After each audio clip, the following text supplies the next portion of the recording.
Alli Coleman, everybody. Give it up for her. Hi, guys. Keep it going for Dylan and his subreddit. Yeah. Awesome. Saturday night, that's what day it is. Late night crowd. How you guys doing? You guys are so beautiful. Thank you for coming out. I'll just be candid and tell you guys a little bit about me. I'm from Atlantic City, New Jersey. I'm sorry. I was just blown away like Hurricane Sandy just came right through right again. This time I didn't lose my house. Thank you. You're getting married, aren't you? Oh, why aren't you in Atlantic City then? I live in North Carolina. Oh, yeah, okay. Well, that's what they say. I used to live in Atlantic City and I used to work at Hooters. Do I have any alumni here? No, just me? Okay, cool. It was a very interesting place to work because I got to meet every registered sex offender in the tri-state region. It's so great. I really got to put a credit card slip to a face. It's amazing. Amazing. Atlantic City was cool though because I got to meet like really, really famous people, like big celebrities, like Guy Fieri, Carlos Mencia, and Long Island Medium. That's like an encounter you don't forget because you're in the bathroom stall of the nightclub and you walk out and Teresa's right there and she's like, "Let me tell you about your dead uncle." It's like, wow, I just did a line of coke, but I think you just did the whole bag. I'm cool on a reading, thank you. No, but Atlantic City was cool. Like when I worked in the casinos, there was a lot of perks with my job. We used to get free tickets to stuff that didn't sell out. And this one time I acquired mushrooms because that's what happens. I know you guys seem more like a peyote crowd, but yeah, because you don't really like know a mushroom guy, just some wook that you know just has them and they get them. But yeah, so my best friend had got us tickets to a magic show. And I was like, wow, this is going to be a great experience. So we go, and right when the show's starting and the mushrooms start kicking in, we realize that this is not an adult magic show, but a children's magic show. Okay, curveball, but let's roll with it. Okay. So it gets to that part of the show where the magician comes out and he's going to get an audience member. And immediately he locks eyes with my best friend. And I wasn't surprised. Like, she has had multiple lovers that have been magicians. No, I'm serious. Like, she's an ex-lover of David Blaine. He called her a magician. So the magician locks eyes with her and gets her on stage. And at this point, the only thing I can do is just start hysterically laughing. Because I'm the only one that knows that she's on mushrooms. And I'm going to have a really good time watching my best friend have a really bad time. So for those of you that have never done mushrooms, it does this weird thing with your vision that it almost puts like a shutter feature, like some Donnie Darko weird things, like you could just see the future before it happens. So she's on stage with a magician and he's trying to do sleight of hand tricks with cards. So she's calling him out on every single card, like she's some sort of like unmasked magician, gotta ruin all of these children's lives right now. And the whole time her face is on a projector and she's just melting, which is great. So she finally gets off stage and she looks at me and she's like, "Dude, we gotta leave right now." All right, cool. But we're still in a casino, so as soon as we exit the room, it's bells, whistles, lights, crazy stuff. I'm having a good time, not so much her. And she's like, "No, dude, for real, like, we gotta leave right now." And I was high enough, but I was like, "Yeah, I'm cool to drive." And the thing is about this one casino, it has a spiral, like, exit the whole way down. And I successfully completed it. Like I just won some DUI gold medal Olympics. It's amazing. It's amazing. So I'm going over the bridge and it has lights on it. And to me, it looks like Rainbow Road. And I keep telling myself, don't drive off of this, don't drive off of this. Toadstool won't come get you.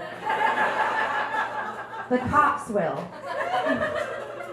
So I make it all the way home, and then I didn't have my best friend with me. It really gave a new word to the word magic mushrooms, because my problem disappeared. She's still at the casino. I haven't seen her since. It's been a long 7 years. No, but I live down here now. I've been living down here for 3 years, which was cool. When I first moved down here, everybody kept on calling me a Yankee, which I didn't understand because I was like, I fucking hate the Yankees. I'm a Phillies fan. Come on. Get it right. Get it right. Thank you. But yeah, like I knew when I moved down here, I was going to have to get a job, as you know, usually you have to do. Which made me nervous because like I knew I was going to have to take a drug test. I don't know if you guys can tell this just by everything about me, but I've been smoking weed for such a long time that when I straighten my hair, I get high. But you show up anyway, because that shows the company that you're not afraid of failure. You know, like working in the South, like I expected to deal with some classism and some sexism, but never racism in the workplace. Come on, it's the South. Why would that ever happen? I was dealing with a customer and a coworker came out from the back to hand him something, and right when the guy walked away, the customer was like, "Is he Mexican?" Like real, like I was like, "Oh my God!" Like, what does it matter? So after the customer left, I went to my coworker. I was like, "Hey man, do you believe that guy? He had the nerve to ask me if you were Mexican." And I told him, "No, you're Filipino." And he said, "But I am Mexican." So now I'm a racist, guys. Thank you. That's what the South does to you. I did an adult thing recently. I bought a car. I know, gasp. How could I ever afford that? I know, right? I do stand-up comedy. I make half of a teacher's salary. But I test drove it for 3 years. I decided to buy it. And the thing is, when you buy out your lease, you have to go to the car dealership. And that's like one of the worst places to go. This is like checking into prison. Like right off the bat, they want to take your license, your keys, and then do a cavity search on your credit. It's like you're going to have to dig really deep to find anything good in there. The salesman that I was with was like super pushy, like right off the bat. He was trying to put me in a soul. I was like, "Sir, I don't have one of those. I'm not interested in getting one anytime soon." So then he brings out this really nice Kia Forte, has like leather seats, a backup cam, the things on the side that'll alert you when you're going in the other lane. You know, like everything that you need to crash your car more effectively. I was like, "Wow, this is really fancy. Do you have anything a little bit more basic?" So then he brought out a Vespa. And like I said, I'm from New Jersey, and so that's a symbol of environmental consciousness. But down south, it's called a moped. And it's the symbol of a DUI.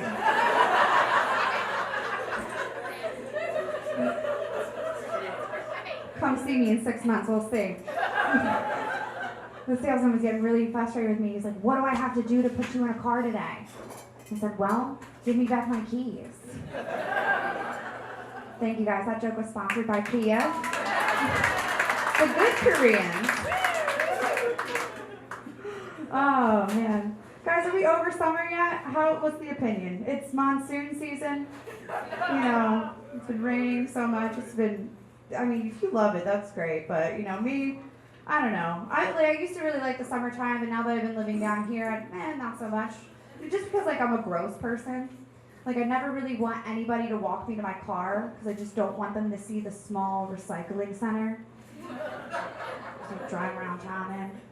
But with the rain, I haven't been able to ride with the windows down, which is my favorite thing to do. Because then my car turns into a cyclone of dog hair, my hair, and then 5-foot-long CVS receipts that I'm trying to catch out the window. It's great. Summer just means like, I had to change up my showering schedule. Like the 2 a week and a bottle of dry shampoo isn't going to cut it anymore. They say that it's clinical strength deodorant, but I need a case study. Yeah, now with showering, like, I'm not a big fan of showering just because, like, I feel like it's a time for self-reflection, where I go in there and I think about my life and, like, where it's going and how it's not going anywhere as I let the water run over me and run my fingers through my hair just to pull it out a little bit. And then I just shove it right on the wall. And that's where it's going to live, until my lease is up. Because if I die in there, the cops will know that I struggled. And then they'll have the task of figuring out which one of the 12 disposable rusted razors gave me the staph infection in the first place. Right. I did shave my legs and I lost a pound. Thank you. Thank you. It's super noticeable though when you miss a spot. Like I walked outside and there was a slight breeze. So it just felt like a hair extension flapping in the wind. Because you know that your situation's gotten out of control when you're like, oh man, I need to cut it. Not, oh man, I need to shave it. I'll be frank with you guys. I mean, my pubes are so long that I can just braid my vagina shut. Like, who needs a rake whistle when you have a chassis braid? Am I right, girls? Break through this. It did cause some problems in my relationship, I'm not gonna lie.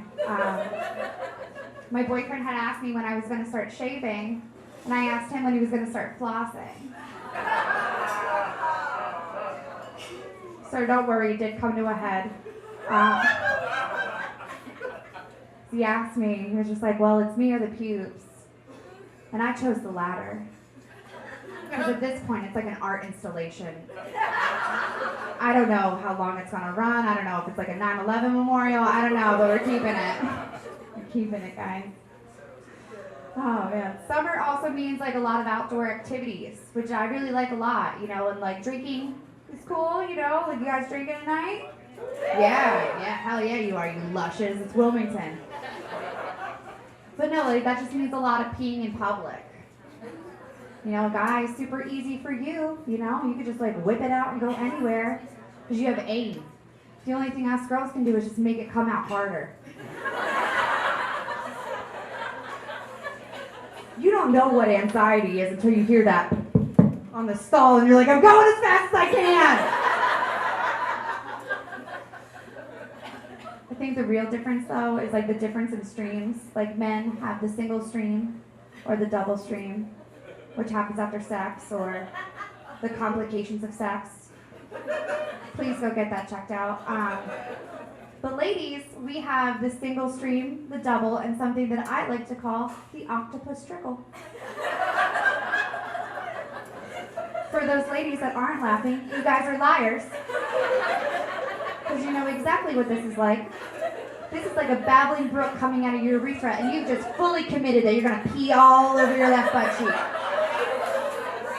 Gonna happen.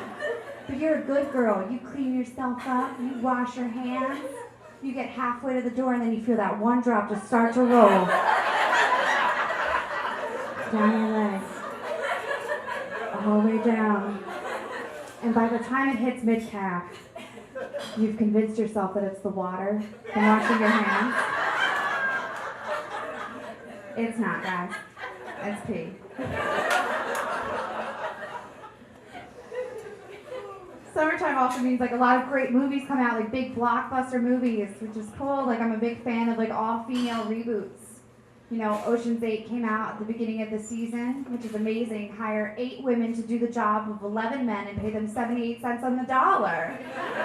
That's good economics. Ghostbusters came out a couple years ago, which was great, had a great cast, excellent movie. I mean, I didn't see it because I didn't want to ruin the original. But excellent movie.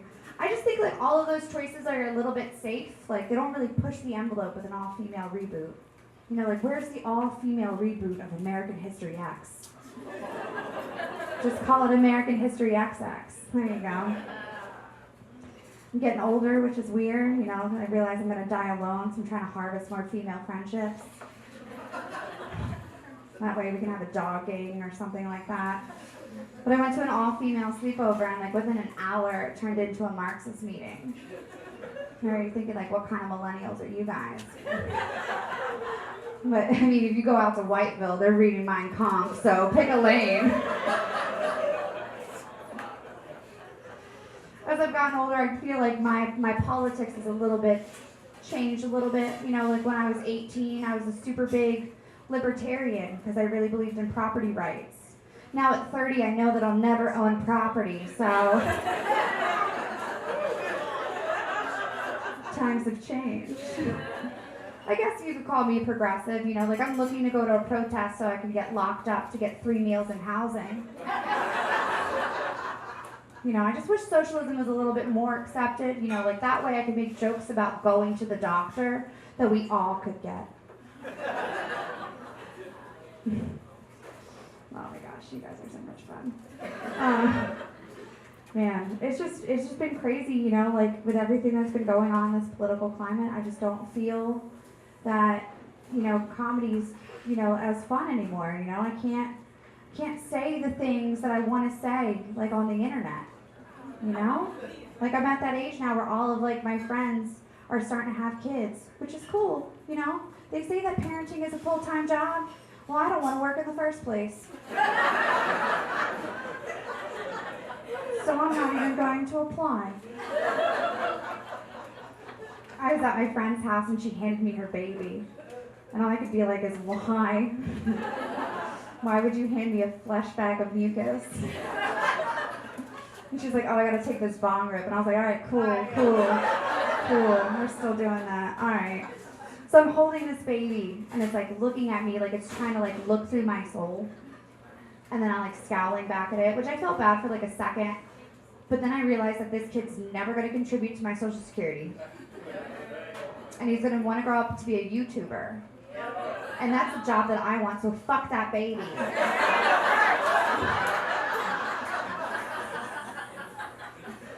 Like I said, like, you know, the internet's gotten really crazy. I'm trying to be less active on social media. I used to be that kind of user that likes everybody's posts and tries to be supportive and comment.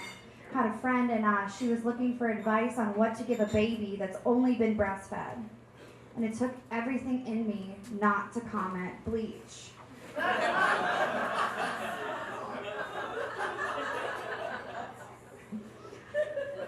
just don't think like I'd be a good mom, you know?